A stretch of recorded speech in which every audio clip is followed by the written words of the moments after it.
right, keep an eye on it, Greg. Thanks. Tonight, Price Chopper is under fire. The massive Schenectady-based supermarket chain now stands accused of depriving former employees of overtime pay. That's a serious accusation that is now on its way to court. When you think grocery store, you usually think Price Chopper. The supermarket giant has been around for more than 80 years and employs tens of thousands of workers. Now, some of those workers are crying foul.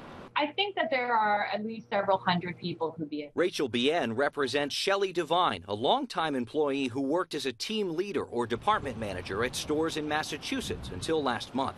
Devine's name is at the top of a federal lawsuit claiming the chain didn't follow federal labor laws when it comes to overtime.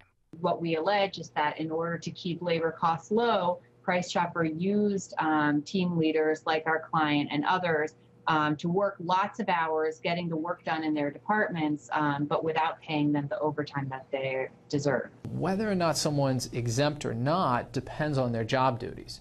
Local labor attorney Mike McCumber tells me lawsuits like this one are very common, but usually not on this scale. At issue here, whether or not the company should make team leaders exempt from overtime.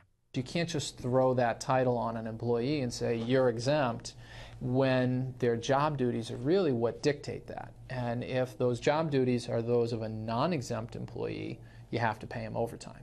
We pressed Price Chopper for their side of the story, but a spokeswoman tells us the company hasn't even seen this complaint yet. She did say, quote, with regard to compliance with wage and hour laws, we are very familiar with their requirements and the analysis that must be done to make sure employees are paid accordingly. We take our obligations to our employees seriously and take the necessary steps to ensure that we comply with the law.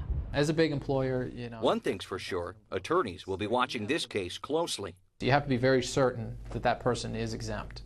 And so it'll be interesting to see how this plays out.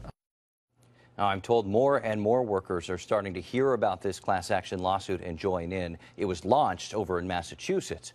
Price Chopper has more than 130 stores in 6 states.